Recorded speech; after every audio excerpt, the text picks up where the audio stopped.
today I am, super excited because we have a very good friend and great composer, great conductor, arranger. He does everything at a super high level.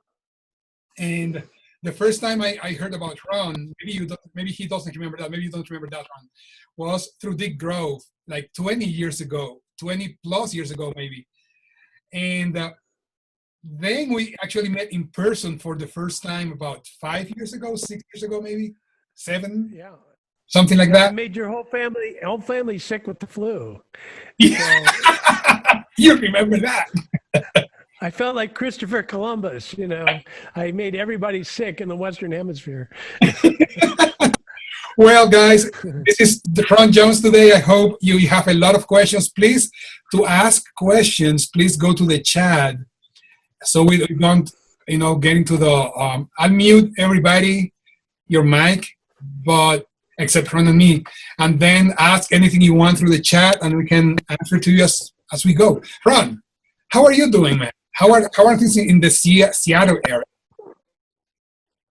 I don't know. I don't see it, because we're 52 miles north, Mm-hmm. and with the COVID thing, you just don't get out. But we're like feels like I'm on an island because we have 22 acres, and so there's plenty of trails to walk and places to go, and the dogs, they keep us happy. We have 2 dogs that we rescued, and my son is here, and Oh, nice. and and we have a guy that does odd jobs and helps us with different things. And he's the only human that gets to get on the property. So I see him, and he does projects. We just put a star field. We have a soccer field. We have 22 acres, so we have a soccer field that's a baseball field / soccer field, and I decided to stop mowing it and just let it grow. So like in 2 weeks, it went like 3 feet of grass, and we put an area in the center because you can see the Milky Way without any light influence. So we just built a star field viewing area to see the universe. Huh. So it's like being on the moon, really. And we're I think everybody is isolated. I contact my friends in LA, contact people. I've been doing podcasts every week. I've got another one tomorrow morning with Bill Gibson, who used to be the vice president of Hal Leonard. Yeah. And he wrote all those great books, on audio, on mixing and compressors and all that stuff. So, and he's a good friend. So it's funny, we've had to move the whole music industry to be remote. And so when my MIDI assistant comes up, we clean the place before he comes. I don't see him all day. Wow. Until I hand him a check. At the end of the day, I leave a check outside the office, and he comes out, and I just kind of wave from a distance. So it's really testing the limits of how music is done. I know, man. I have I have a friend, Larry Hopkins, who's in LA, who's like the synth guy for the LA Philharmonic, and he works with John Adams and Isapika Solonen and everybody. And he has his own private studio, and he just did a miniseries for HBO, and where he scored it all himself. I mean, because he was all self-contained, and he's working on one of my symphony projects, but there's no time frame. Like he says, well, when do you need it? And I go, well, I don't care. I do not care when it's so time. If you remove the factor of time, it changes the whole dynamic of how education goes and how everything goes, because we're not automated. We're human beings, and we didn't always run by deadlines. It's funny how things have changed in the last 3 months. For us, it was the same. We ended the semester, online, everything, and not having the contact with the students, especially for ensembles. That was hard. And like you said, I mean, now time is fluid, pretty much, because Mhm. I can do this project for me whenever it's fine. It's people are like that now, which is different. Now, what about the racetrack you had in your property in the backyard? Well, we've let that grow. My goal was to restore a forest. So we've where there was no forest, now every year in the Northwest, the trees grow 5, 6 feet a year. So in 5.5 years, it's grown 20 feet. So places that were barren, where they used to ride SUVs and tear up the land, is all grown. And the lack of CO2, like the trees have been actually quite relieved from all of the CO2 that they used to have to process. So they're putting it into growing. So now we have the most beautiful budding trees, little evergreen trees everywhere, just like I've never seen before. And so it's like some kind of I think what will happen in retrospect is we'll discover the commodity of time. And so the richest thing that maybe came out of this COVID thing was that we're understanding how we were slaves to time, and how now we can sort of be back in the swing of time. And time is worth more than money. Yeah, Like when I was working on TV shows and you have all the deadlines, you have to deliver acres and acres of music without fail within days. And now you can think, now I can think, I can decide, I can say, let me breathe, let me redo that, yeah. let me leave it alone, let me drop it. And that's a whole new suite of mental space, you know, and physical space. Time is a thing. It's not like your backyard porch, but in a way it is, that you can walk out in it. So I think the biggest thing for me is time, and the window into time is watching all these trees grow and watching all these. I mean, when you guys finally come to visit, you will have a absolute dream time here. It's like a resort. I mean, we made I made a studio where I really dreamed of my players from LA coming and guests coming, and we built a guest house that has 3 bedrooms and a bath and everything, and no kitchen. So people have to come in the kitchen and get fed and spend time together. But just wander the trails, say, hey, 2 o'clock, I want to lay some drums down. And then you lay the drums down, then you have a meal or barbecue, and then not any of this like treadmill stuff, but just take your time, do your best work, get the microphone placed just right, those kinds of things. For I know for you, that was a big change. I remember we talked about it when you were doing Family Guy still, and you told me you wanted to quit Family Guy, and you did it within the month, I think, after that. And Yeah. the entire pace changed for you in that way. I remember when I went to your house about 3 years ago or so. By the way, Ron has a beautiful house, and his recording studio can fit I think, 35-piece orchestra in the studio. And then he mentioned the guest house. It's pretty cool. It's a nice area, open area that you can actually exercise and then do your work. How did Yeah. that change for you mentally? The entire thing from going, the fast pace of TV and film and stuff, to going to your own space and doing your own stuff. It didn't happen overnight. It's basically taken me until now to kind of cool down, because I've been under this tasered ritual of now. And I drive everyone around here crazy because they don't have that. Seattle, probably Greeley doesn't have that, but LA has this pressure cooker thing where it's all now, and even when you have the full orchestra, there's a pressure of budgets. and getting things done and not going overtime. So there's all that. So I would drive everyone up a tree because I'm like on a wavelength that they're not used to at all. And I'm kind of like the sergeant from Gomer Pyle that's always going to have an aneurysm, just like, bugged out, go, go, go, go. And then I'll flop, 100 pages of score.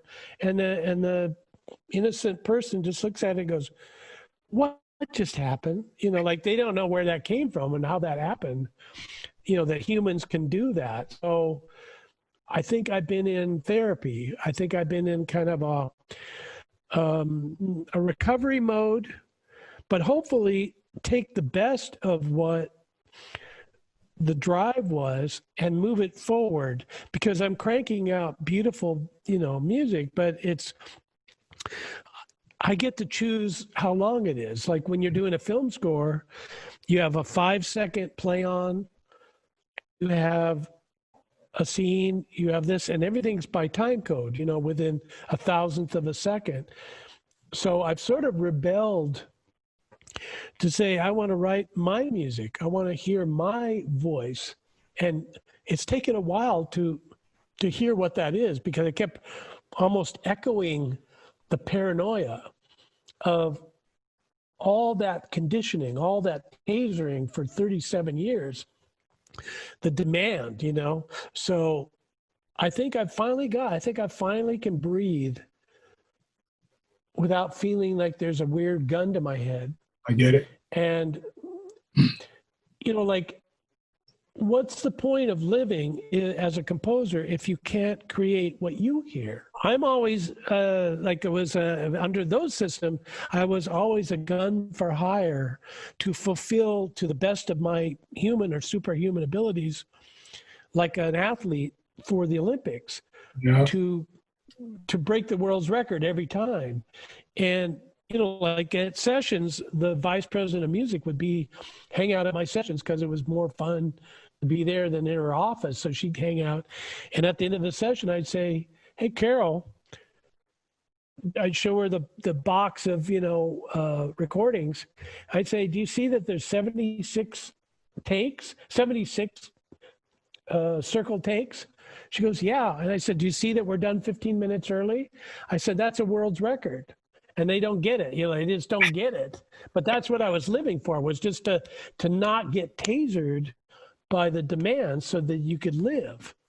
I know that sounds, I'm sure nobody can relate to this, because your students are wondering, how do I get work? How do I, get the picket fence and pay my rent? And how am I going to survive and create the things? So they're facing, how do I conform to a system? I'm one that's graduating from the system and forming my own. So anything I'm doing now probably has no relation to reality. I get it.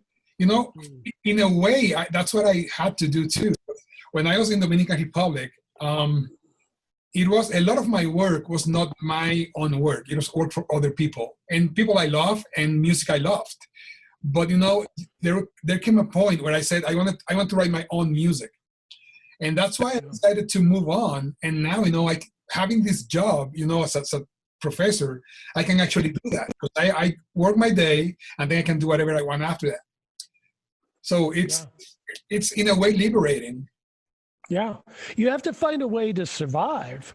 You have to find a way. It's almost more liberating if a person decided to go ahead and become a neurosurgeon and then do music on the side, because then they could go to the hospital and do a bunch of surgeries for 3 days and then have 4 days off, and write. Like, I'm telling all the young people that come and work for us in one way or another, I say, you got to go to LA.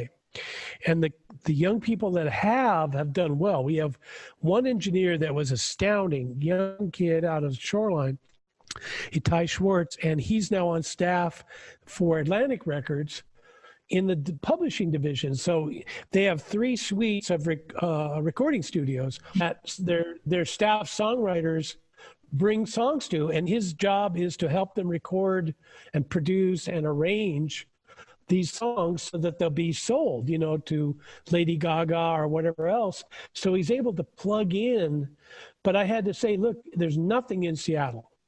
There is absolutely, I mean, they're selling like the main studio that was in Seattle got sold by one of the heirs of the Nordstrom's, you know, store chain for real estate, because the real estate is worth millions and millions.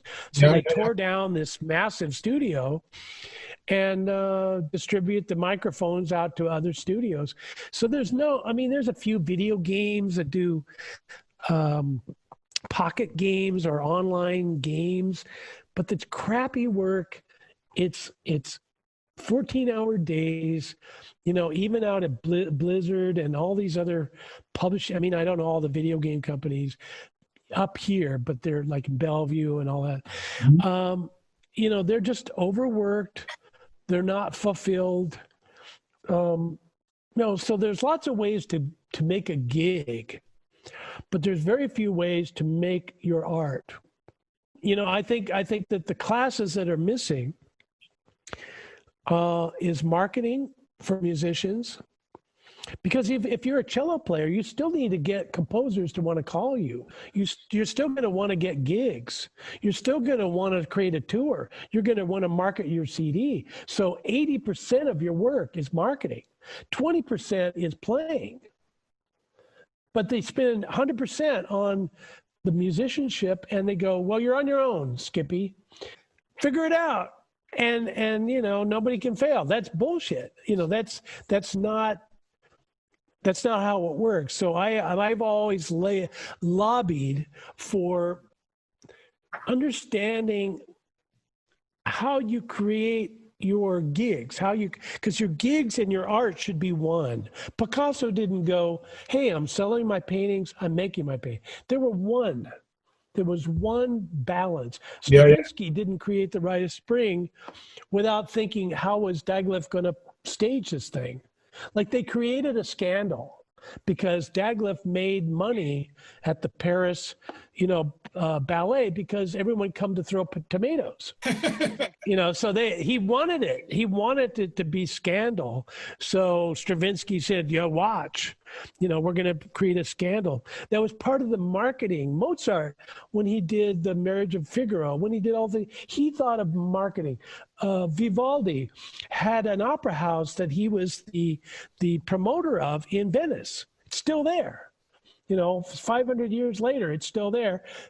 So, and when you came to Venice, you would get a pamphlet and say there was a red-haired priest that played violin, and that was Vivaldi. He had like an ad as you came to town. Early 1600s. I mean, they thought about this thing and the people that have made it, the people that are able to flourish, are the ones that understand how to plug themselves in and yet not lose your soul. Yeah, I know. And that happens a lot, I think, in this business in general, where you have to make money, and then you pretty much sell out to do whatever you can to make money, forgetting about who you are as a musician, as an artist. Yeah, like Canada. Canada is like, I've gotten to know the professional composers in Vancouver and now Toronto.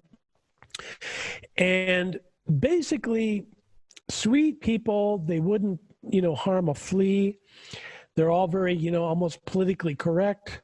But they're making 75 cents on the dollar of what Americans are. They're getting the cheaper product because the stuff that goes to Canada is the stuff that they didn't want to pay for in LA. Netflix is bigger than Disney now. Disney was the #1 employer in the state of California with like maybe 500,000 employees. Netflix is now larger, and it was in Chapter 11 5 years ago. So the future of streaming is a vast area. So if you're wanting to go into composing, like say if you wanted to be a duck hunter, you would want to know when duck season is, what the best rifle is, and where to wait for the ducks, right? But most people in the music business do not know the game and do not Yeah. understand the rituals and the game, and that it's a people business. It's not an automated business. So you can't just have a Facebook page. I mean, all those things are, you know, things are required to be in contact, to be out there. But the model is, it's quite clear what you have to do to survive. So once these students, hopefully they're listening, when they graduate, it's a little bit late to ask how, because now you're out there. You know, now rent is due. Hmm. Now you got to go to the grocery store. Now you got to put gas in your car. So they need to understand this and then weave that together so that it's all one movement. It's all one flow. You know, You know, what you can do as a human. yeah, you know, one thing that you mentioned something that I caught my attention. Um, the knowledge of the business. A lot of the musicians, many of us, you know, and you know that, are not very savvy about business because we don't want to get into that world. But you know, at the university, we have a business degree now, and not only that, in my program, I have my certificate, and one of those classes is music business. They have to actually do the entire thing, and they are going through all from copyrights to, you know, real life situations. And I see the change. I can see how they think after they take those classes.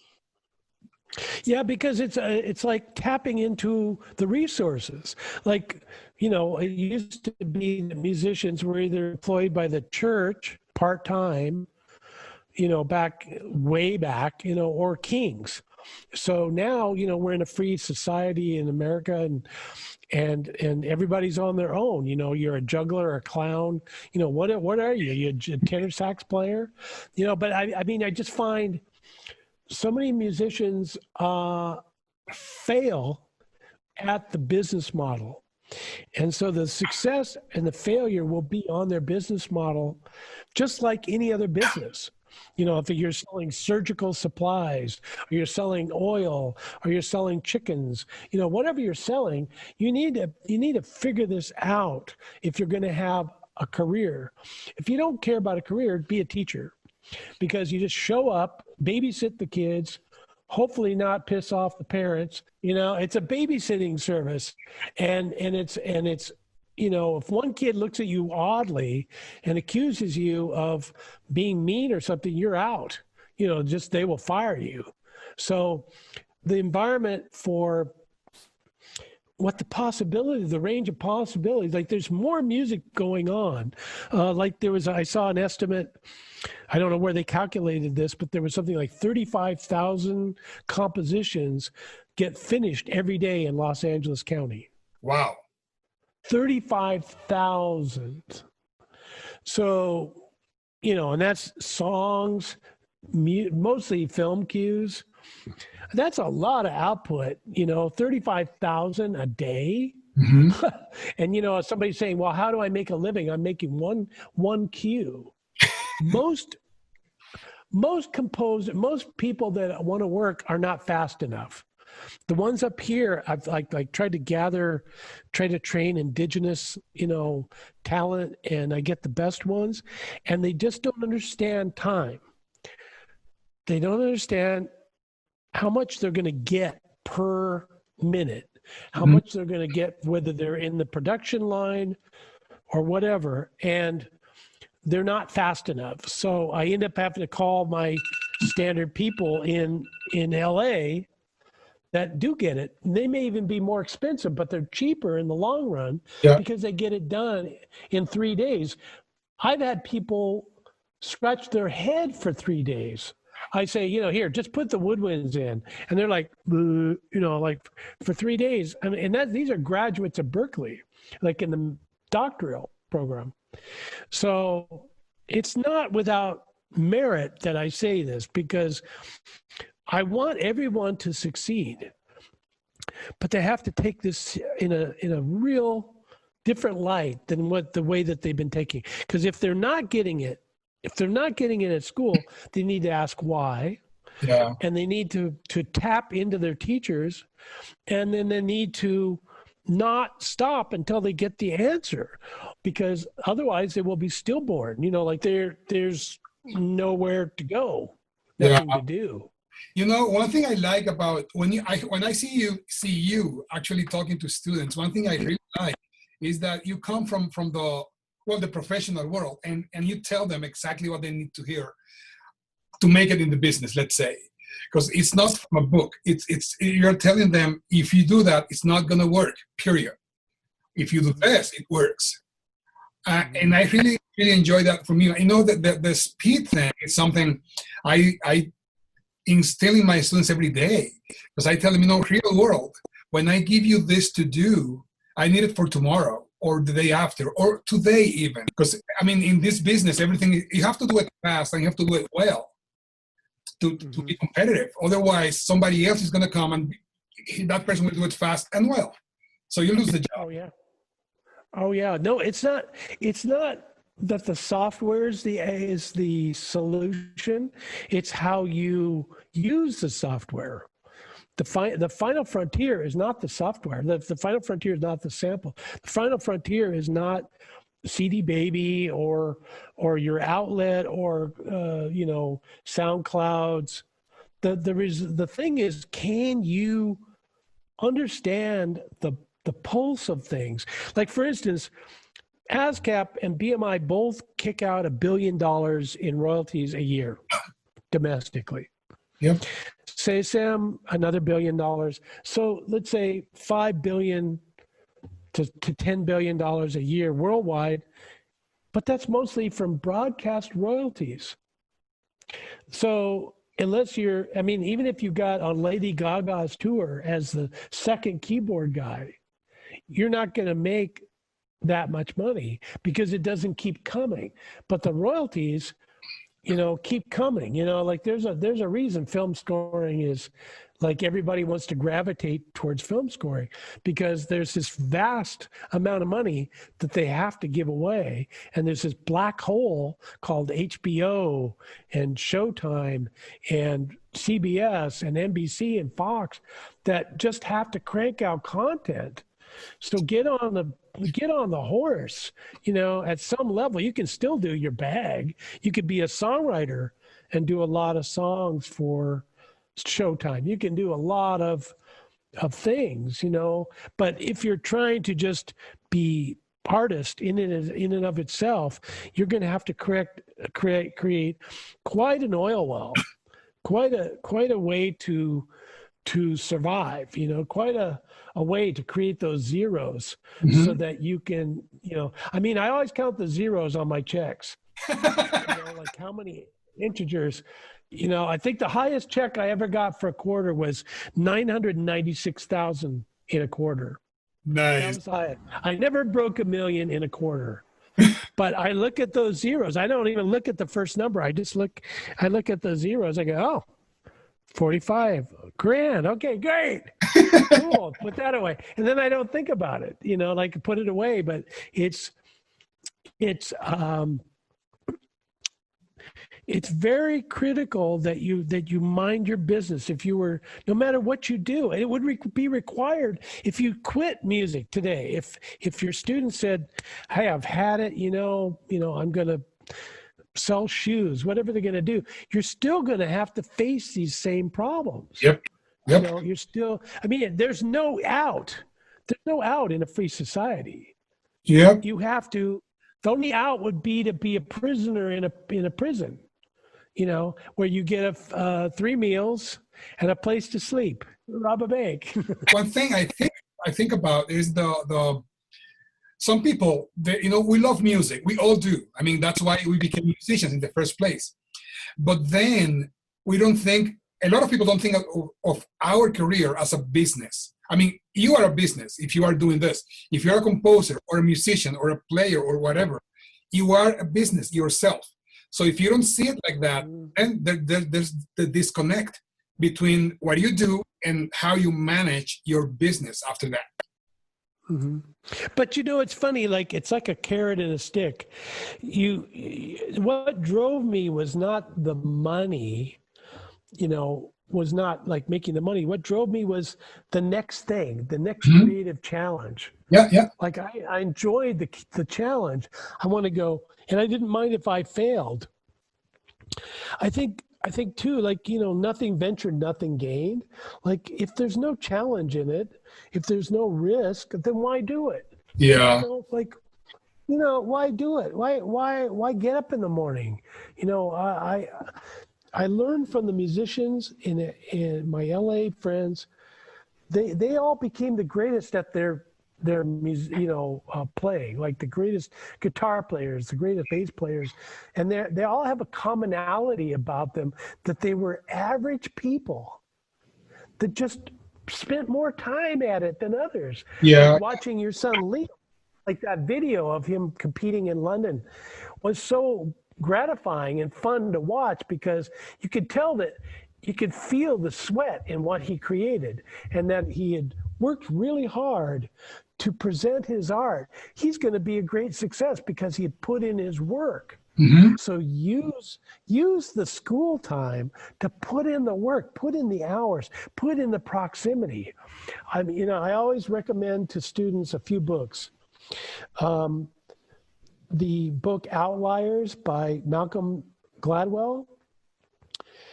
Malcolm Gladwell and his wife went for some reason, to a hockey championship in Vancouver.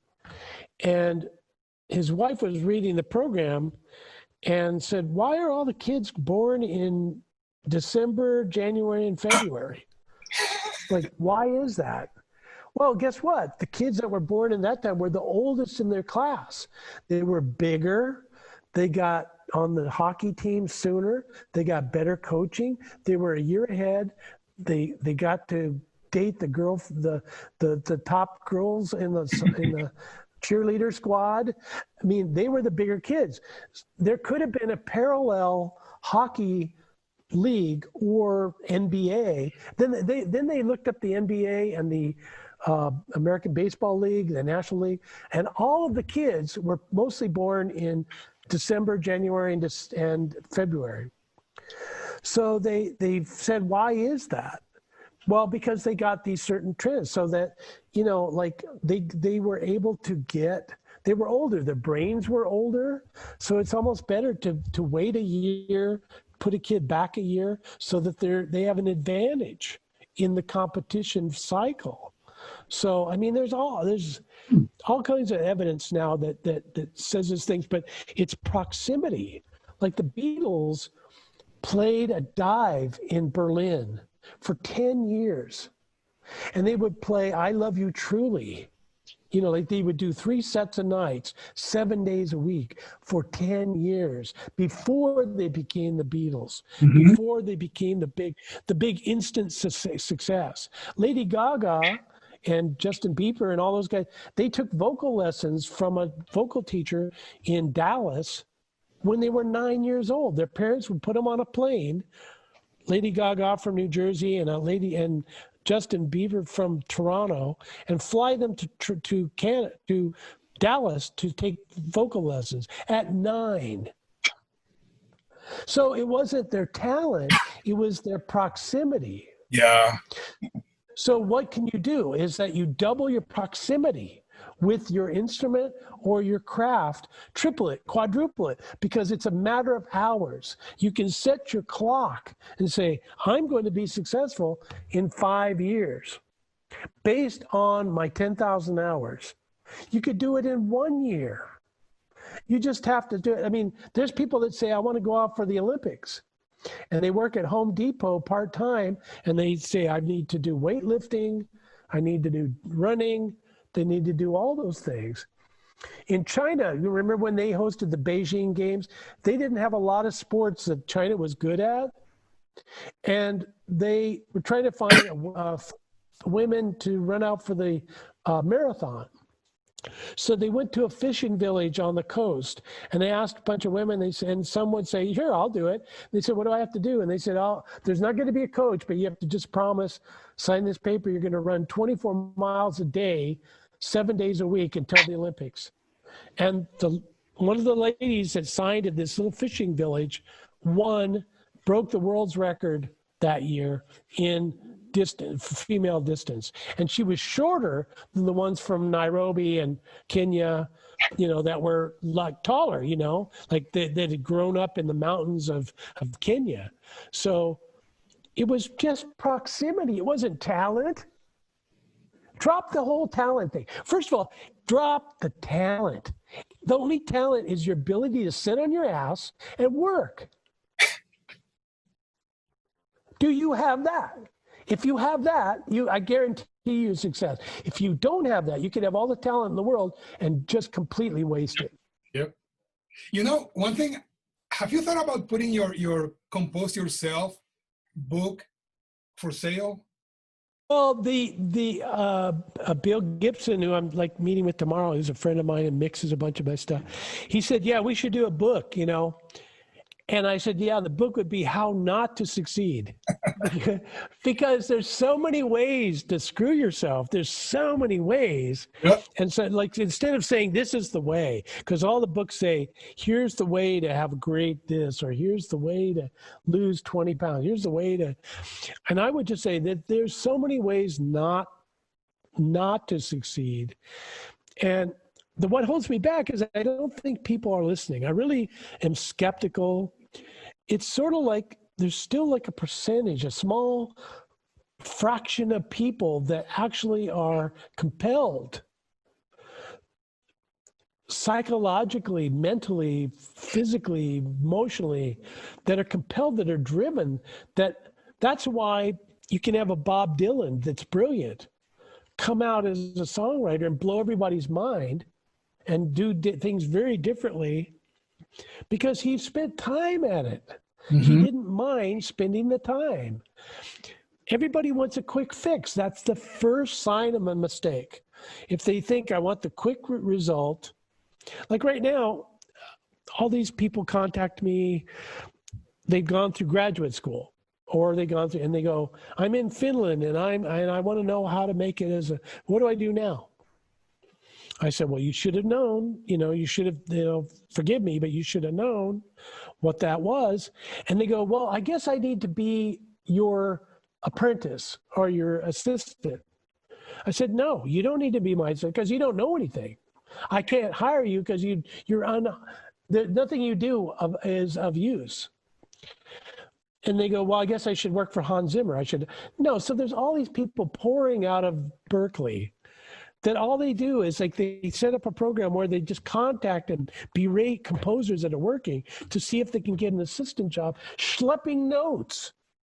These are menial, terrible, slit your wrist, jump out of the fifth story of an apartment in Santa Monica and just die jobs. And then 12 years later, you're going, why am I no further? Mm-hmm. Cut the umbilical, spend the time, be who you're going to be. Every person is beautiful. And I believe everybody is marketable and everybody has a place. Yeah, there's more music going on than ever, right? So there's more publishing, there's more everything. But they're not tapping into it out of not understanding the game. So like the people that are going to go out for the shot put, no, they got to throw a shot put. Why do music people come out knowing that they don't have to do music? What certificate are they giving them? I don't understand what that is. That is really like, we need to have a tribunal and burn some people in the square, because it's not. There's just so many kids I have to tell the same story to over and over.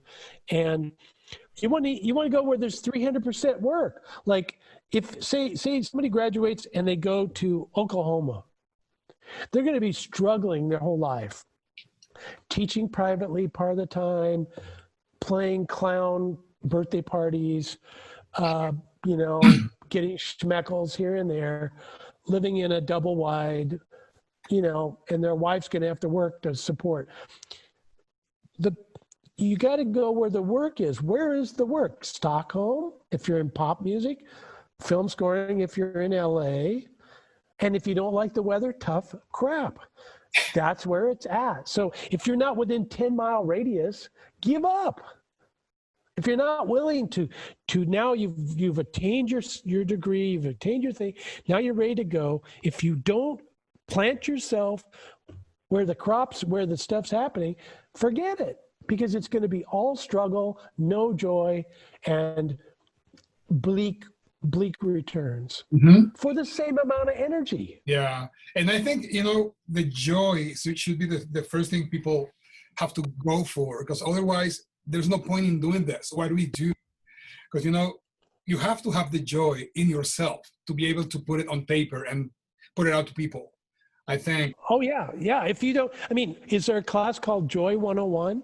I keep telling people there needs to be Friendship 101, Friendship 202, a graduate degree in friendship, 19th hole of golf, because we're in the music business is the trust business. If they don't trust you, they're not going to call you. If they don't trust you to walk in and do the job, you're not going to work. So first of all, is there Trust 101, Trust 202, Trust 303, Trust 404, a graduate degree in trust, and then Friendship 101. If you have friendship, you don't even need a degree, because people hire their friends. You will work in your whole life for 30 people. Not 60, not 100, 30 people. Can you make friends with 30 people? Can you go to Walmart and make friends with an old lady? Can you make friends with somebody? Because that is a talent that's required. You see all these interviews with great talents, and they all come across as wonderfully warm people. Humorous. They have a joke. They have a funny quirk. They have a funny dimple. They have a funny smile. Be a person. Do we actually have an evaluation that says, hey, rather than being a machine, it's not cranking out the course material. That should be just kind of a surface thing. Do that, but pick somebody that's unpopular in the class and make them your friend. Yeah. Pick somebody that's difficult and make them your friend.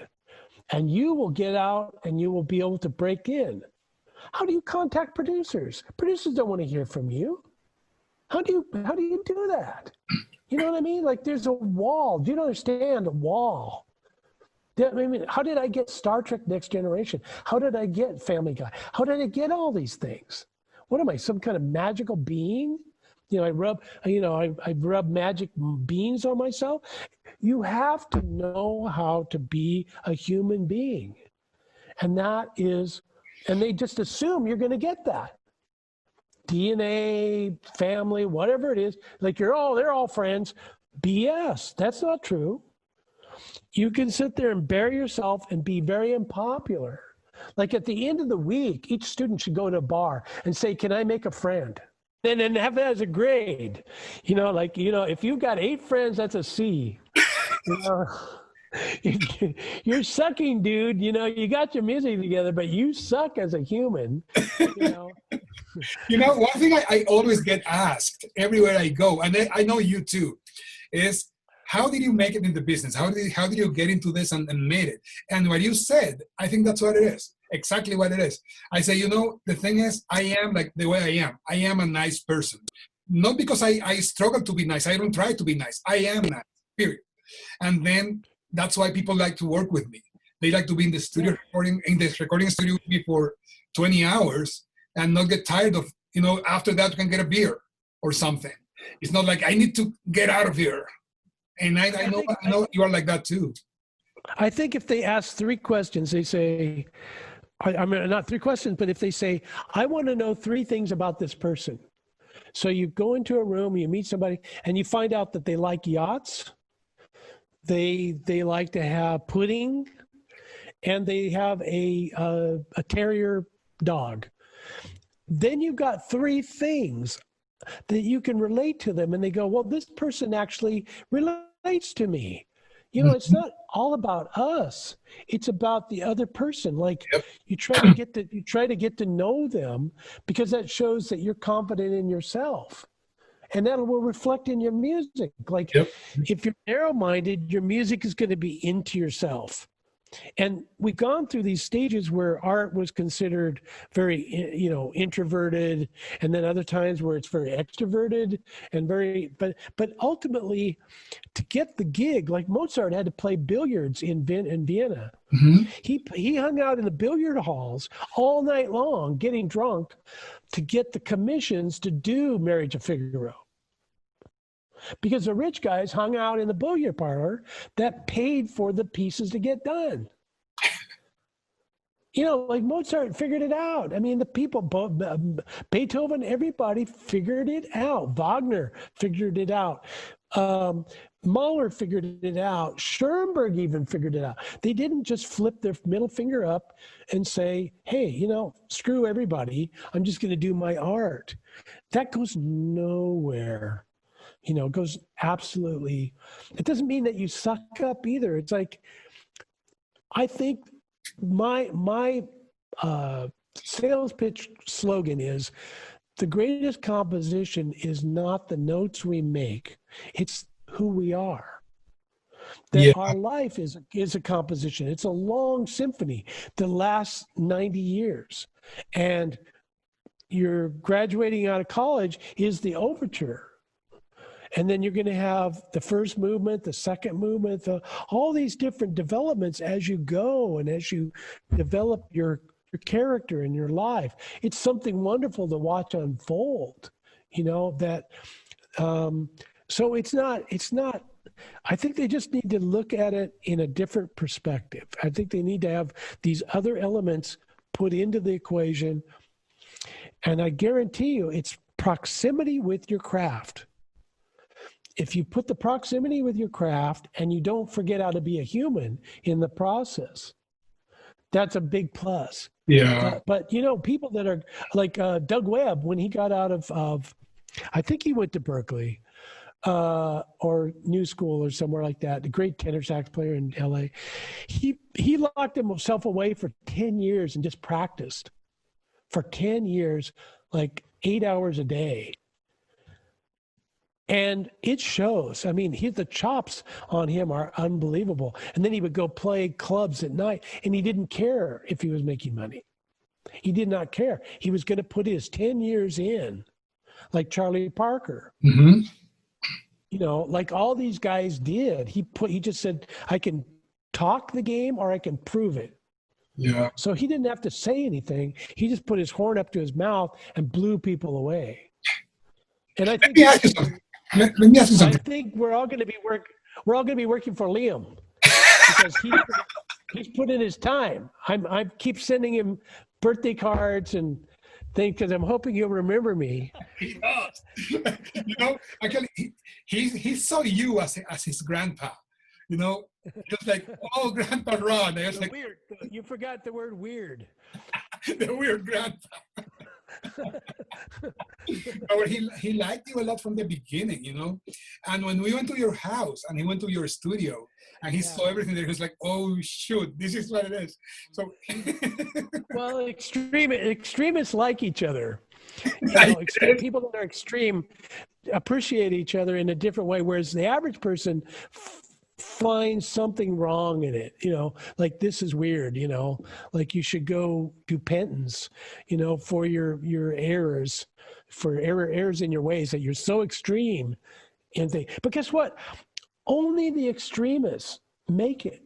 yeah. The rest are assigned to the doldrums.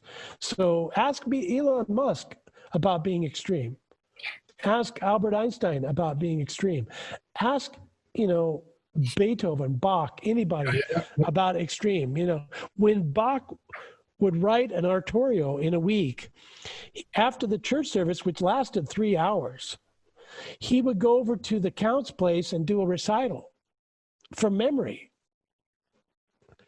That's extreme. Yeah. And he taught lessons and he did everything else. I mean, he had 19 kids. That ought to tell you something. What have you signed up for, Jimmy? You know, I mentioned, guys, to the audience, I mentioned a book Ron wrote basically for your workshops. It's called Compose Yourself. Yeah. But it's a short thing, but it has so much information that you can actually, it's a practical thing. It's a, checklist. Do this. Are you doing this? If not, you're going to suck. Yeah. Why do you suck as a composer? I love I think you have to listen to a lot of music. Like I think, like a missing part in music is listening. And we can't seem to put enough hours into listening. I'm still studying scores. I have 16th century counterpoint of Andrea Gabrieli.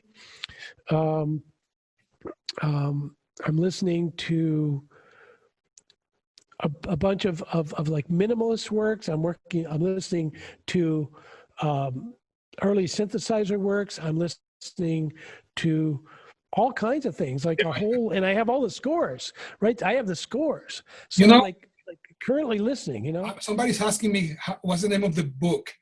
It's not a book that is out in the world. Yeah. Now, let me ask you something. Is that something you share or not? I mean, I think I created it. I did for like the Academy of Scoring Arts. I did like workshops, for the group that we founded in LA that's still going. And I haven't published it. I mean, I don't mind if people have it because I want people to succeed. Let me ask you something then. Do you mind if I share it with people? No, I don't mind. I don't mind because I mean, I'm not. I never try to profit off of these. I'm not trying to make a nickel. Okay. None of my, you know,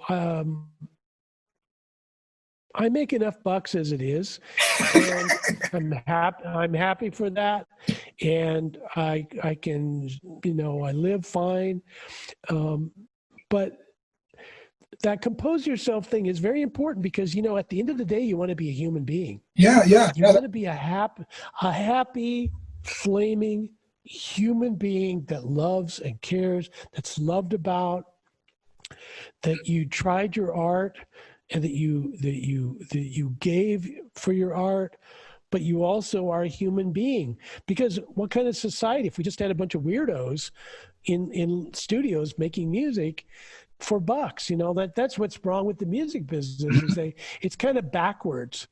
It's kind of, turned around backwards, and then people look at who's being successful and think that it's a cat video on YouTube, who can be the most sensational and who can get the most likes or the most views. And at the end of the day, how does that translate? So the purpose of education should be to create a whole person. Yeah. Or at least give the whole person the camping supplies that they can go out in the world and discover it. That they got a pack full of stuff and they have some skills that they're not going to die out there, and that they can figure it out. Problem solving is the greatest skill.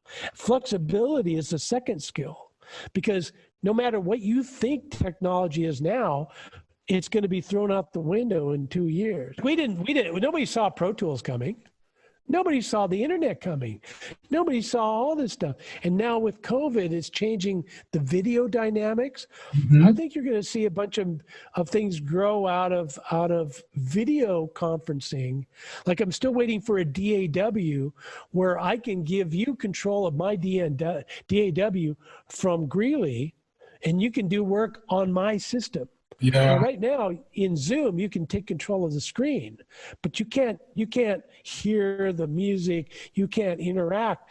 But whether it's Cakewalk or DP or Logic, whoever comes up with that system, and I've heard there's people in New Zealand that are coming up with a program where I can take control of your studio and you can that's the future.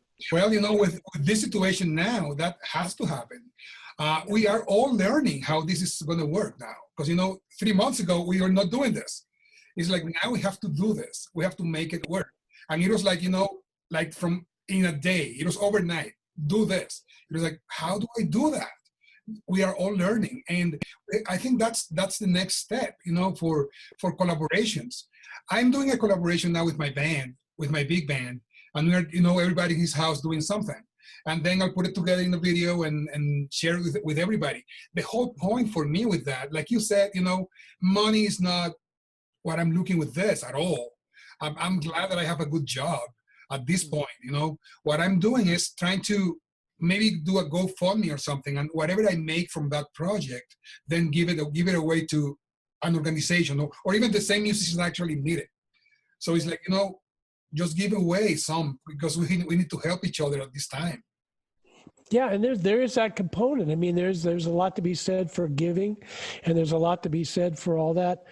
It's different than the music that you would do for a gig, the music that, like I as I'm sitting here, all these shows are playing around the globe, and Family Guy plays 24 hours a day, and Star Trek has like literally channels, BBC, some other network, some other thing, and they just play, they'll play forever. And so that was my algorithm. Yeah. So you have to kind of figure out some way to survive, but it should be figured out logically. It should be figured out with information. And so you don't throw out your creativity and who you are, and that you grow, and that you're able to create things that are worth creating. And music it has a great effect on people. Imagine if we went through this COVID thing without singing, without voices, without, there's something about humans had to sing. Yeah. We had to sing. Like we had to sing, and we had to express something deep. We had to feel things. And music is all in the domain of emotion. Apart from the physical domain of waveforms, which is the domain of engineers and Pro Tools and, analysis of frequencies and things like that. The rest is all emotion. Yeah. So why aren't we masters of emotion? Why don't we understand that? Why don't we get what we're trying to do? So that if you're producing an artist, you go, okay, cool, lady, you got this song, but what are you trying to say? What are you trying to communicate? If this was a film, what would be the movie? What would be then? Okay, now we're gonna do this a cappella. We're not going to do it with it because it's 100% more effective with just your voice. Mm-hmm. Because you're going human to human. I want to cut out the interface. I don't want a guitar. I don't want a synth. I don't want a sampled kick. I don't want that. So knowing your elements, knowing all those things are so important. So I think for me, I get kind of overwhelmed that there's so many things. So I just keep putting out breadcrumbs to the promised land. There is a promised land, but you're going to have to define that, and nobody's going to give it to you. Yep. No gig is going to supply. Even if you get that gig, I guarantee you in a year, you're going to go, please shoot me. I wish I didn't have this gig. The last 5 years of Family Guy, I wanted out. I would get at the Ravel study and say to those people, does anyone want my job? I remember you told me that. I remember we talked about it. I said nobody would take it up. Nobody. They thought I was kidding, because nobody wants to give up. That. It's like it was a great gig. I remember you told me that you were getting to the point where it was not fun anymore. Yeah, I mean, when the producers are phoning it in, when people don't care, like in a series, this is probably trivial to this conversation, but in a series, like when they're trying to establish it and get renewed by the network, they want to do everything they can to get ratings. So the writers work harder, the actor, producer, everybody works because it's their bread, and they're a success. But once it becomes syndicated, and the network just says, just crank them out, like The Simpsons. Yeah. Crank them out. Nobody cares. The cast quits. The executive producers quit. Everybody quits because they want to jump ship because they just don't want to mail it in. And the people that stay are just the money. Yeah. I still have people that wonder, where did Ron go? It was all about the money, and the executives at Fox would take me to dinner or lunch at the executive commissary at Fox and say, what'll it take? I say, what'll it take what? To buy you out. We want you to stay. Can we sue you? Can we, what do you want? I said, you can't buy me out. I'm not buyable.